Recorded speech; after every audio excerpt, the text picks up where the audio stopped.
하나님의 말씀 보도록 하겠습니다. 우리 하나님의 말씀은 역대하 28장 22절부터 26절에 있는 말씀입니다. 역대하 28장 22절에서 26절에 있는 말씀, 우리 함께 한 목소리로 봉독드리도록 하겠습니다. 이 아하스 왕이 공고할 때에 더욱 여호와께 범죄하여 자기를 친 다메섹 신들에게 제사하여 이르되 아람 왕들의 신들이 그들을 도왔으니 나도 그 신에게 제사하여 나를 돕게 하리라 하였으나 그 신이 아하스와 온 이스라엘을 망하게 하였더라.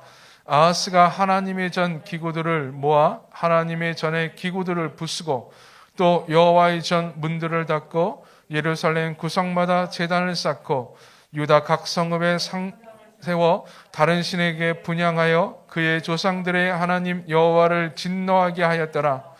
아하스의 남은 사종 그의 모든 행위는 유다와 이스라엘 열왕기에 기록되니라. 아멘.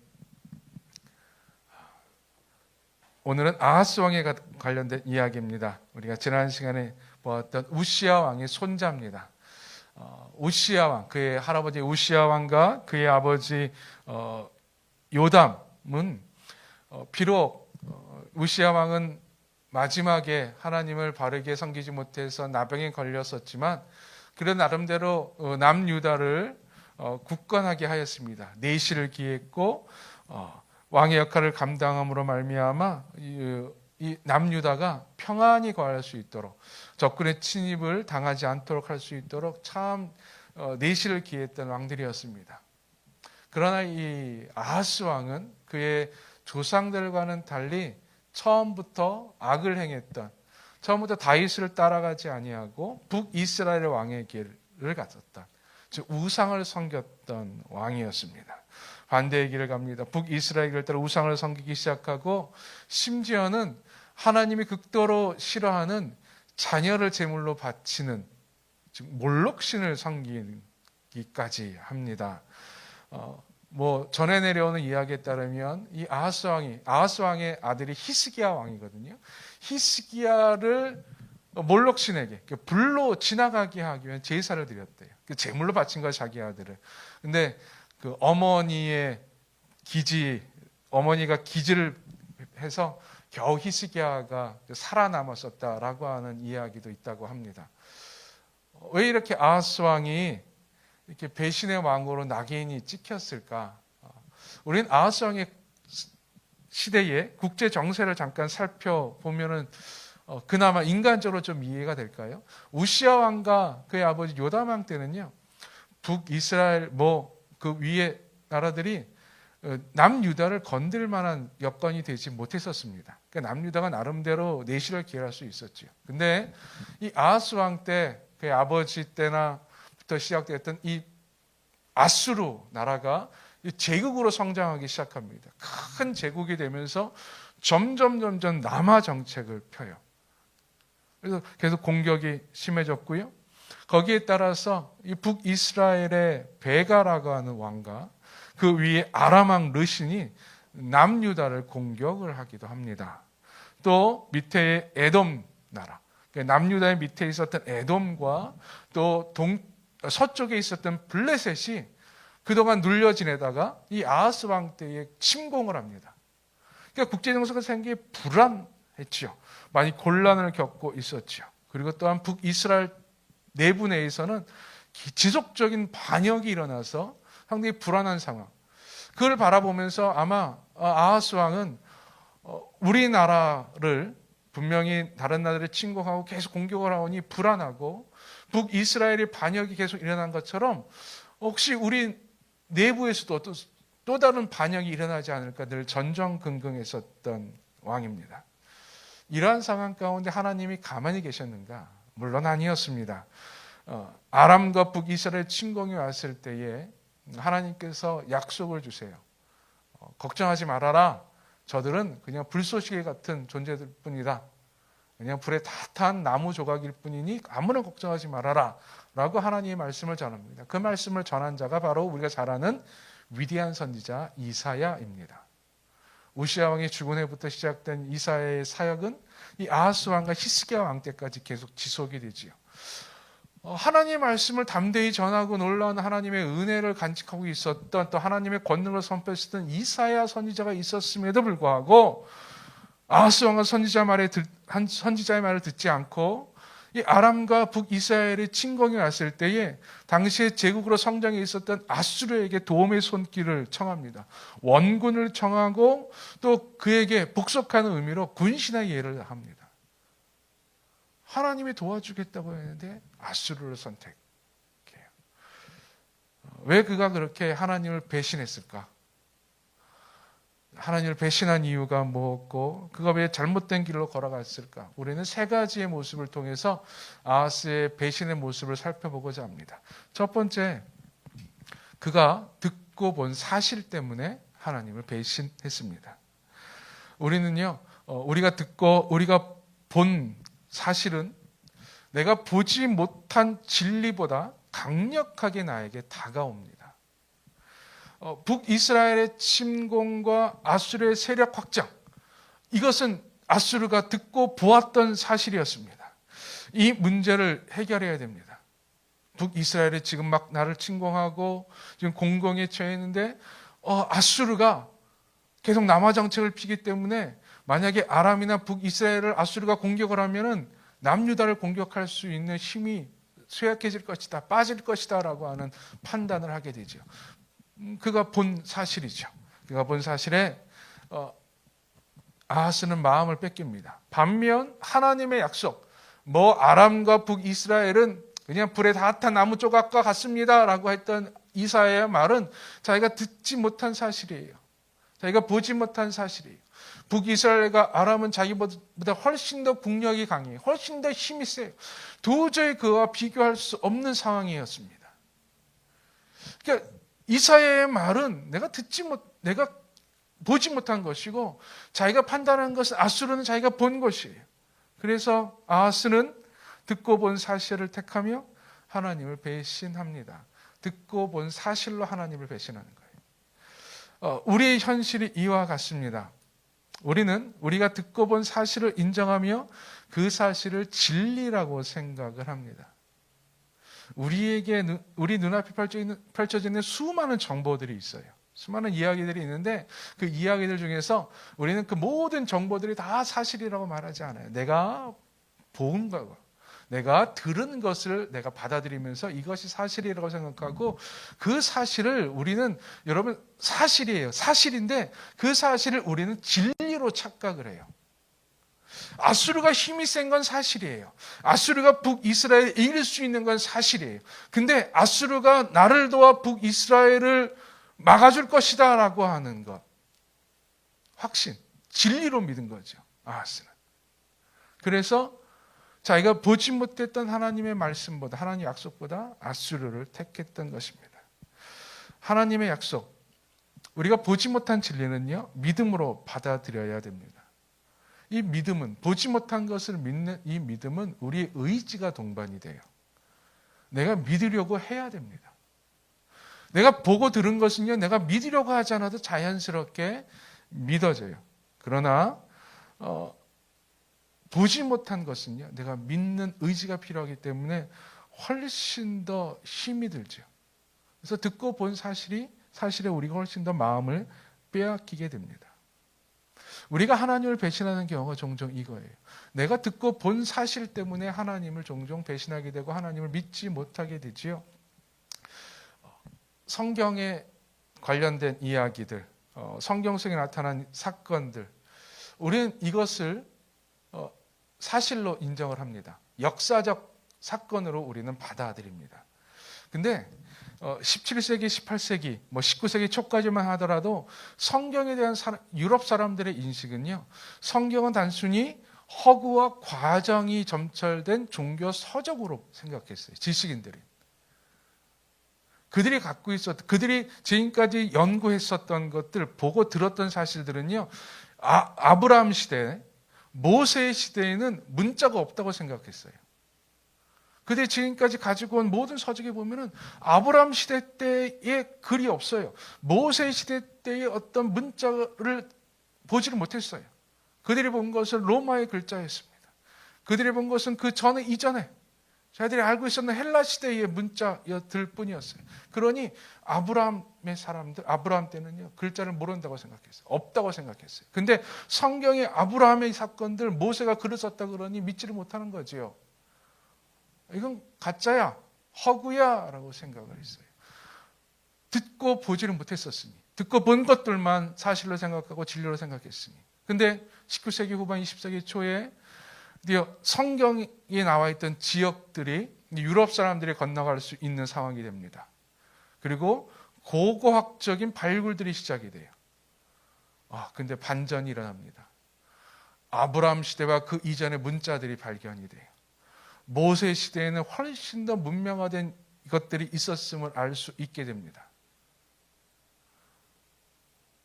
다 깨졌죠. 근데 재밌는 건 그것만 또 인정을 해요. 성경에 그것만 또 받아들여요.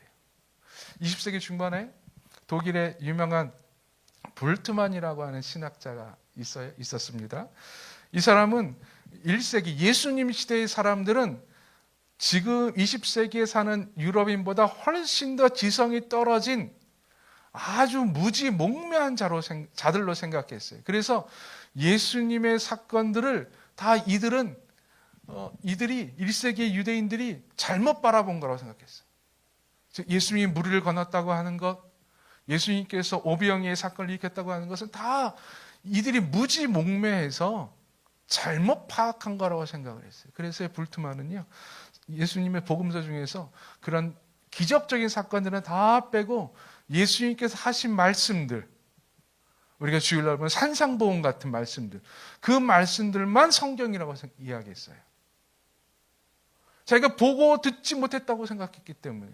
근데 여러분, 요즘에 다시 또 그 예전에 과거의 역사들을 바라볼 때 찾고 연구할 때는요, 연구해 보면은요, 1세기의 사람들이 우리 지금 20세기, 21세기 사람들보다 무지했다라는 것은 거짓이에요. 우리보다 훨씬 더 지혜가 있었고 훨씬 더 세상을 바라보는 해안을 갖고 있었다는 것들이 종종 발견이 됩니다. 우리가 알지 못하는 수학적인 사실들도, 천문학적인 사실도 훨씬 더 많이 알고 있었다고 그래요. 근데 우리가 보고 들은 것이 사실이고 그 사실의 진리라고 하는 착각 때문에 하나님의 말씀이나 하나님의 것들을 부정하게 되고 바라보지 않게 되고요. 우리는 또한 그것을 통해서 하나님을 배신합니다. 하나님의 약속보다 내 눈으로 보이는 것이 훨씬 더 정확하니까 거기에 집착을 하게 되죠. 거기를 바라보게 되죠. 보고 듣고 경험하고 사실로 인식되는 것에 현혹이 됩니다.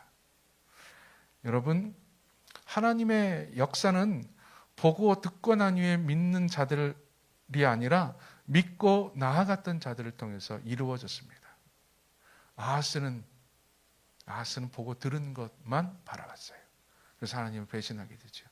여러분, 보고 들은 것이 아닌 내가 보지 못해도 참 진리를 바라보고 믿는 분들 되기를 간절히 축원드립니다. 두 번째, 아하스가 하나님을 배신할 수밖에 없었던 것은 힘에 대한 유혹 때문이었습니다. 당시 아수르는요, 최대 강국이었고요, 아주 무서운 제국이었습니다. 당시 서구의 역사를 살펴보면요, 수많은 제국들이 있었잖아요. 제국들 중에서 유럽 사람들이 또 많은 세계 사람들이 무서워했던 제국이 있었습니다. 몽골 제국 같은 경우, 유럽인들이 가장 무서워했던 제국 중에 하나죠. 그리고 페르시아 제국 같은 경우, 그리스나 로마 사람들이 이렇게 무서워했지 않습니까? 그 이전에 가장 무서워했던, 세계사적으로 가장 무서운 제국이 있었는데 그 제국이 아수르 제국입니다. 아수르는 자기가 정복한 지역을 풀 한 폭이 놔두지 않고 다 없애버리는 자들이었습니다. 겨우 아수르에게 복종해야만 겨우 살아남을 수 있었습니다. 두려움의 상징 같은 존재였죠. 아하스가 보기에는 어마어마한 힘의 존재였어요. 그러니 그 힘을 따라가야 됐어요. 그 힘을 따라서 내 살 길을 찾아야만 했었습니다. 보이지 않는 하나님의 힘과 보이는 아수르의 힘 중에서 아하스는 보이는 아수르의 힘을 선택한 것이죠. 우리는 힘 있는 것을 의지하게 되어 있습니다. 우리가 하나님을 의지하는 이유 뭡니까? 전능한 하나님입니다. 창조주 하나님이 우리가 하나님을 의지하는 거죠. 근데 전능한 하나님이 우리 눈에 보이지 않아요. 그 힘을 내가 측량할 수 없고 내가 체험할 수 없어요. 지금 나에게 당장 하나님의 그 힘이 나에게 느껴지지 않아요.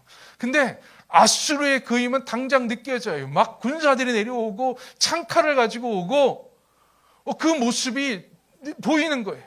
그게 지금 나에게 현실로 다가오는 거예요. 그러니 그 힘에 복종할 수밖에 없고 하나님을 배신할 수밖에 없었죠. 우리의 믿음은 종종 이 힘에 대한 확인을 거친 후에 이루어지기도 합니다. 하나님께서 이스라엘 백성들을 출애굽시키실 때에 이집트에 10가지 재앙을 내리세요. 10가지 재앙을 내리는 이유가 몇 가지가 있는데 그 중에 아주 중요한 이유가 이스라엘 백성들이 여호와 하나님이 참 하나님을 인식하게 하는 거였어요. 10가지 재앙을 내린 이후에 이스라엘 백성들이 우리 하나님의 진짜 신이구나, 최고 신이구나 라고 하나님을 의지하게 돼요. 즉 힘을 보고 하나님을 믿어요. 근데 광야 생활을 통해서 하나님께서 이스라엘에게 원하셨던 것은 내 힘을 보고 믿는 것이 아니라 너희들의 믿음으로 말미암아 나의 힘의 은혜를 체험하라는 거였어요. 너희들이 배고프고 목마르고 잠잘 곳이 없을 때에도 하나님을 믿음으로, 하나님을 더욱더 의지함으로 말미암아 내가 의지하는 그 믿음을 통해서 하나님의 능력을 체험하는 거였어요. 즉 그들이 배고플 때 목마를 때 하나님께서 먼저 그냥 물을 쾅 내려주셔서 우리 하나님 최고가 아니라 하나님 목마르고 힘들고 어려울 때에도 하나님이 나의 주님이라고 사실을 고백하며 하나님만 의지한다고 이야기할 때에 그들의 삶 가운데서 바위에서 물이 터져 나오는 거죠. 힘을 보고 믿는 것이 아니라 믿고 하나님의 힘을 의지하는 거였어요. 근데 아하스는 그걸 견디지 못했던 거예요. 지금 당장 내 눈앞에 있는 힘의 유혹에 빠져들어가 하나님 대신에 아수르를 선택합니다.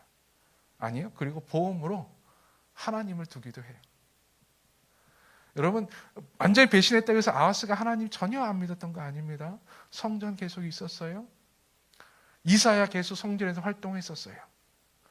성전에서 계속 제사를 드렸어요. 아침 저녁으로 자기를 위해서 유다 나라를 위해서 제사 하나님께 예배 드렸어요. 근데 이건 보험이고 실제로는 아수르의 힘을 의지했던 것이죠. 하나님은 이걸 배신으로 본 것입니다. 지금 우리에게 다가오는 힘의 유혹은 무엇입니까? 하나님보다 지금 당장 나에게 영향을 끼치는 힘은 무엇입니까? 유혹하는 힘은 무엇입니까? 끊지 못하는 것은 무엇입니까? 오늘 아침 뉴스를 보니까요, 보이스피싱이 기승을 부린다고 합니다. 요즘에 코로나19로 인해서 지금 나라에서 지원금 주는 사람들 있잖아요. 소상공인들에게. 그거를 교묘하게 해서 보이스피싱 조직들이 움직인대요. 그래서 돈을 빼앗긴 사람들이 참 많은데 이 형사가 나와서 이제 뉴스에 인터뷰를 하는데 그 보이스피싱 조직들이 활동 중에서 돈을 빼앗아가고 계속 지속적으로 활동할 수 있는 게 이 전달책 때문에 그렇대요. 보이스피싱해서 막 전화하고 막 그거 하는 사람이 있고 그 돈을 피해자로부터 받아서 이렇게 옮겨주는 사람들, 전달책이라고 그러는데 이 전달책은요, 그 조직에 원래 속해 있는 사람들이 아니라 알바생들이래요. 돈이 급해서. 처음에는 이게 보이스피싱인지 모르고 알바를 한대요. 그냥 쉽게 전달을 받아서 어디다 갖다 놓기만 하면 된다는 거예요. 그러면서 한 건 하는데 최소 10만 원이래요. 최대 100만 원까지 있는데 한 번 하면. 그래서 한 달에 400~500번 돼요, 알바로. 여러분 잠깐 솔깃하지 않습니까? 근데 놀라운 사실은 처음에는 모르고 그냥 했다가 나중에는 안 돼요. 이거 보이스피싱이구나. 이거 잘못된 거구나. 근데 그 전달책들이 못 끊는데요. 왜? 돈의 유혹 앞에. 한 번 하면 10만 원, 20만 원, 100만 원이니 하루 일당. 한 번만 하면 하루 일당 쓱 버는 것 아닙니까? 한 달에 10번만 해도 200, 300이에요. 그러니 이 돈의 유혹, 돈의 힘 앞에 이들은 힘없이 굴복해요. 나중에 경찰에 잡히면은 공범으로 그냥 끌려가는 거예요. 그래서 형사가 그래요. 전달책이 사라지면 보이스피싱도 사라진대요. 근데 전달책이 절대 안 사라진다는 거예요. 힘의 유혹이죠. 여러분, 우리가 나를 내 눈앞에 보이는, 지금 내 눈앞에서 지금 영향을 끼치는 그 힘의 유혹에 빠질 때에 하나님을 배신하게 됩니다. 왜요? 힘은요, 하나님의 힘은 내가 믿고 의지할 때 그 이후에 나에게 드러나요. 하나님의 힘이 먼저 쿵 나에게 보여지고 내가 하나님을 믿는 게 아니에요. 하나님이 원하는 믿음은 그게 아니에요. 아하스는 이사야의 약속, 이사야가 선포한 하나님의 약속, 내가 하나님을 의지하면 북이스라엘의 침공, 아람의 침공이 아무렇지도 않을 것입니다. 절대 우리를 무너뜨리지 못합니다. 라고 하는 그 하나님의 약속 대신에 아수르의 힘을 의지했습니다. 세 번째, 아하스 왕이 배신할 수밖에 없었던 것은 규모의 위압 때문이었습니다. 규모. 이제 아하스가 아수르 왕에게 부탁을 하고, 이제 아수르 왕이 이제 다메섹까지 와요. 그래서 아하스 왕이 이제 찾아가 조공을 드리려고 다메섹까지 갑니다. 다메섹에 가서 그 다메섹에 있는 그 아람 사람들이 섬겼던 신전에 들어가게 돼요. 그 신전에 가는데 제단을 보니까는 어마어마한 거예요. 그 규모가 예루살렘 성전에 있는 뭐 제단보다 훨씬 더 크고 화려했고, 또한 생각을 해보니까 오늘 본문에 보니까 이런 말을 해요. 23절에 자기를 친 다메섹 신들에게 제사하여 이르되 아람 왕들의 신들이 그들을 도왔으니 나도 그 신에게 제사하여 나를 돕게 하리라 하였으나. 생각한 거예요. 야, 이렇게 규모가 크니까 이 신이 좀 힘이 있구나. 우리 하나님은 조금에 이 다메섹 신은 어마어마해. 그래서 그 다메섹 제단을 식양을 그려요. 그리고 그거를 먼저 제사장에게 갖다 줍니다. 유다 제사장 갖다 줘서 이 제단을 만들라 그래요. 그래서 성전 그 마당에 다메섹 신들을 위한 제단을 쌓아요. 물론 거기서 다메섹 신도 섬겼지만 거기서도 하나님도 섬겨요. 그리고 원래 있던 제단은 자기가 하나님께 물을 용도로, 사적인 용도로 사용하겠다 그래요. 규모의 위압 때문에 하나님 대신에 다른 신을 섬기는 것입니다. 크고 웅장하고 화려한 것, 많은 것, 거기에 우리는 유혹됩니다. 그 위협됩니다. 그래서 우리는 거기에 빠지지요. 우리 하나님은 어떻습니까? 이스라엘 백성들에게서 하나님의 모습은요, 형태가 없어요. 신상이 없었으니. 그리고 신전이 있는데 하나님의 성전이죠. 다른 신들은 그 형상이 있고요, 화려하고요, 신전은 어마어마하게 큽니다. 여러분, 그리스 신전들을 보십시오. 얼마나 어마어마합니까? 그들의 신상들을 보십시오. 얼마나 예쁘고 멋있습니까? 화려합니까? 근데 여호와의 성전은 어떻습니까? 단순히 솔로몬이 어디다 금칠한 거예요. 그 규모도 그렇게 크지 않아요. 하나님 보이지 않아요. 하나님의 형상 어디에도 없어요. 그저 이스라엘 백성들의 마음속에 있는 거예요. 마음속에 저 성전 가운데 하나님께서 좌정하고 계시는구나 라고만 생각할 뿐이지 하나님 보이지 않아요. 다른 신전을 보니까 어마어마하고 화려한 거예요. 야, 거기에 비해 우리 하나님은 보잘것없구나라고 생각하지요. 그 비교가 규모를 비교하는 그 순간 그 규모의 크기에 우리는 빠져들게 됩니다. 만약에 다메섹의 신전이 초라하고 볼품없었다면 아하스는 거기에 빠져들지 않았을 거예요. 만약에 몰록신에게 불러 자기 자녀를 태우는 그 제사를 드리는 그 모습이 웅장하고 크고 어마어마하고 사람의 마음을 조마조마하게 만들지 않았더라면 아마 아하스 왕은 몰록신도 섬기지 않았을 거예요. 하나님만 섬겼을 거예요. 근데 하나님 섬기는 거는요, 제사가 어떤지 아세요? 그래서 양 한 마리, 소 한 마리 잡아서 아침에 불러 제사 드리고 저녁에 불러 제사 드리고 끝이에요. 뭐 그렇게 화려하지도 않아요. 근데 몰록 신에게 제사드리는 것, 다메섹 신에게 제사드리는 것 얼마나 화려하고 크거든요. 거기에 빠져들죠. 예, 우리는 종종 이런 규모에 빠져듭니다. 규모가 크면, 아름다우면, 화려하면 더 좋다고 생각을 해요. 많은 사람들이 지지하면 더 좋다고 생각합니다. 그래서 종종 우리는 이 규모의 논리에 빠지죠.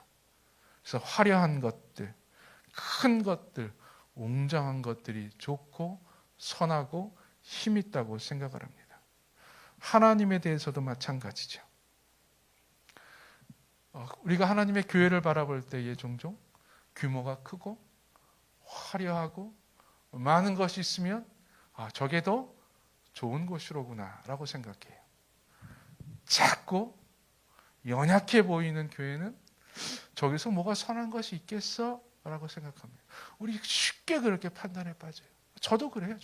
저도 교회를 바라볼 때에 저희 여러분 유튜브에서 목사님들 영상 볼 때, 설교 영상 볼 때 내가 아는 어떤 규모 있는 교회의 영상에 훨씬 더 눈이 갑니다.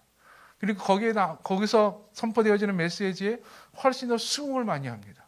근데 내가 잘 알지 못하는 조그마한 교회의 영상을 보면 뭐가 여기서 선한 것이 나오겠어? 라고 생각을 하지. 규모의 착각에 빠지는 거예요.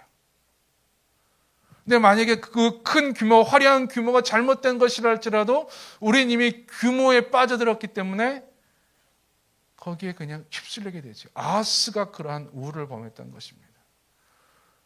하나님은요, 우리에게 규모를 요구하지 않아요. 하나님은요, 우리가 생각하는 것처럼 우리 눈에 화려하게 드러나지도 않아요. 웅장하게 보이지도 않아요. 거룩한 것, 하나님 앞에 하나님의 그 위엄, 그거는요, 우리가 하나님을 바라보는 영의 눈으로 볼 때만 볼 수 있는 거예요. 육의 눈으로는 보이지 않지요. 아하스는 육의 눈으로 하나님을 봤어요. 그러니까 규모가 작을 수밖에 없죠. 그러니 규모 큰 것에 다가가는 거죠. 규모가 크고 힘이 있고 눈에 보였던 것, 진리로 생각했던 그 아수르 어떻게 했는지 아십니까? 아하스의 도움으로, 아하스의 부탁으로 아수르가 아람과 북이스라엘을 쳐요. 근데 그 친 이유가 부탁 때문이 아니라 아수르는 남방 전책을 벌였거든요. 제국을 넓히려고. 당연히 칠 수밖에 없어요. 그래서 치기는데 북이스라엘이 그냥 가지 않고 남유다를 휩쓸고 가요. 그리고 아수르는 남유다에게 바친 것보다 더 많이 바치라고 공격을 해요. 도와줬잖아, 내놔. 강도가 된 거죠.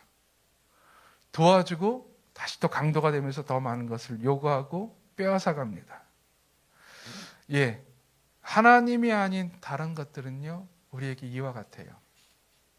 우리를 도와준다고 하고, 우리를 보호해 준다고 하고, 우리를 인도해 준다고 하고, 우리에게 대가를 요구합니다. 그러나 하나님은 우리에게 대가를 요구하지 않고 베푸십니다. 이게 은혜이죠. 이사야 선지자가 아하스 왕에게 하나님께서 도와주실 겁니다, 하나님께 지켜주십니다라고 이야기할 때 하나님이 아하스 왕에게 이런 것을 요구합니다라고 말하지 않아요. 남유다가 하나님을 위해서 이런 걸 바쳐야 됩니다라고 말하지 않아요. 하나님께서 은혜를 베풀어 주실 것입니다. 그저 바라는 것은 이 하나님을 의지하십시오, 이 하나님을 믿으십시오라고 하는 겁니다. 지금 우리에게 하는 말씀입니다.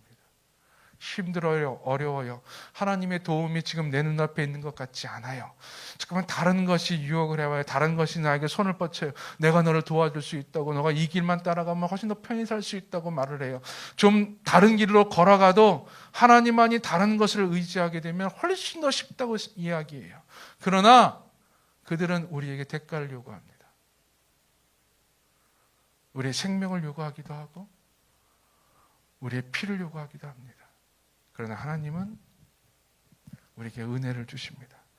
내가 지금 당장 그 힘을 느끼지 못해도, 내가 지금 믿고 신뢰할 그 하나님이 내 눈에 보이지 않아도 하나님이 세상의 다른 것과 비교할 때 참 보잘것없이 보일지라도 오직 우리 하나님 뿐인 줄로 믿습니다. 우리가 오직 그 하나님만 의지할 때에, 그 하나님만 바라볼 때에 신실하신 하나님이 우리를 도우시고 인도해 주십니다.